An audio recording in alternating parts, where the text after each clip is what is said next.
Et je pense que la meilleure manière de retourner à ses racines, c'est de revenir là où ses ancêtres ont vu le jour, où moi-même j'ai vu le jour, parce que je suis né ici à Conakry. C'est un peu ce qui a fait que je fasse ce projet-là. Tout simplement, mon message il va surtout à l'encontre de la jeunesse guinéenne. Moi-même, je suis encore un jeune adulte, comme on dit. C'est juste pour montrer qu'il n'y a rien qui est impossible. Je pense qu'aujourd'hui, dans la vie, quand tu veux faire quelque chose, quand tu veux réaliser un rêve, tu dois juste te lever et commencer à le faire, tout simplement. Et ne surtout laisser personne te dire que tu ne peux pas arriver à faire quelque chose ou te décourager de quoi que ce soit. En fait, si vous voulez, pour commencer, j'ai d'abord commencé à pied. J'ai pas pris le vélo directement.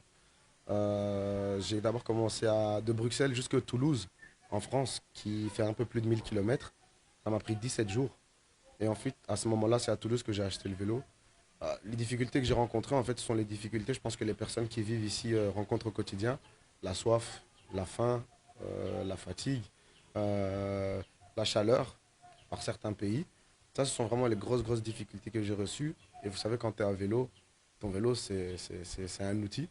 Il y a des problèmes avec les chaînes, il y a des problèmes avec les pneus qui se dégonflent.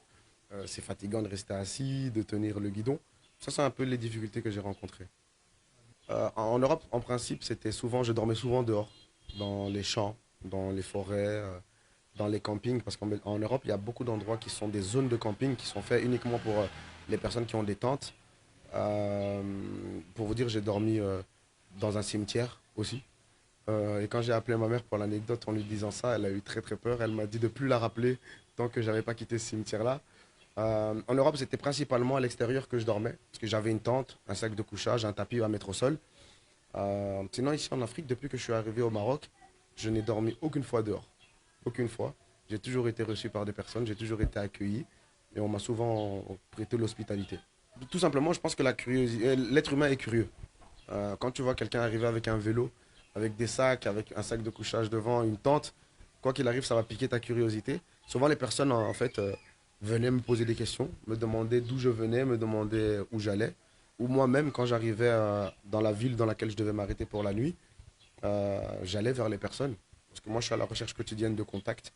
J'allais vers les personnes, je leur expliquais mon projet. Je leur demandais si elles avaient un endroit où je pouvais dormir ou si elles connaissaient quelqu'un qui pouvait m'héberger pour la nuit. Et ça s'est jamais soldé par un non. Ça a toujours été un oui sans aucun problème. En fait, en Guinée, ça a été très compliqué par rapport à la météo surtout, parce qu'il pleuvait énormément. Le seul endroit où j'ai pas vraiment eu de problème de pluie, c'est du côté de Koundara, quand j'y étais. Parce que là-bas, j'y suis resté une semaine. Mais depuis que j'ai quitté Koundara, jusqu'à ce que j'arrive à Conakry, j'étais quotidiennement sous la pluie. Donc ça, c'était très compliqué. Je pense qu'on l'entend à ma voix, je suis un peu enrhumé. À force d'être dans la pluie, avec le vélo justement et le vent qui fait quand je fais des descentes, ça a été très très très compliqué. Donc encore une fois, j'ai eu la chance à chaque fois de tomber sur des personnes qui faisaient que je ne devais pas dormir dehors, sous la pluie, ni quoi que ce soit. Mais c'est vrai que ça a été très compliqué en Guinée, avec la saison pluvieuse, là, ça a été vraiment très très difficile. C'est une fierté, c'est une fierté. Et la seule chose en fait que ça me prouve encore une fois, c'est juste que la Guinée, je pense l'Afrique en général, sait recevoir ses enfants. Ça veut dire que nous, on peut peut-être oublier d'où on vient, mais la Guinée va jamais t'oublier. Et c'est clairement la preuve qu'on a eue. Moi, j'ai grandi en Europe, ça fait 28 ans que je suis en Belgique précisément. Mais quand je suis arrivé ici en Guinée, la manière dont j'ai été reçu, c'était digne d'une personne qui a grandi ici, qui a vécu ici toute sa vie et qui a réalisé quelque chose. Donc, je pense que c'est indescriptible. Il y a des choses qu'on peut expliquer, mais je pense qu'il faut les vivre vraiment pour les comprendre. Et c'est ça, en fait. Ah, si, si, si, si, si, vraiment. Je pense qu'il y a des images qui circulent même au moment où je rencontre ma maman. Au moment de l'hymne national, par exemple, à la Blue Zone de Kaloum. J'ai des larmes qui ont coulé parce que je savais que c'était la fin d'un long voyage. En plus de ça, se mêlait la fatigue, se mêlait l'émotion, le fait de ne pas avoir été proche de ma famille et de mes amis depuis très longtemps. C'est une sensation qu'on ne peut pas expliquer. Je pense qu'il faut vraiment le vivre. Mais l'émotion, elle était à son comble à ce moment-là.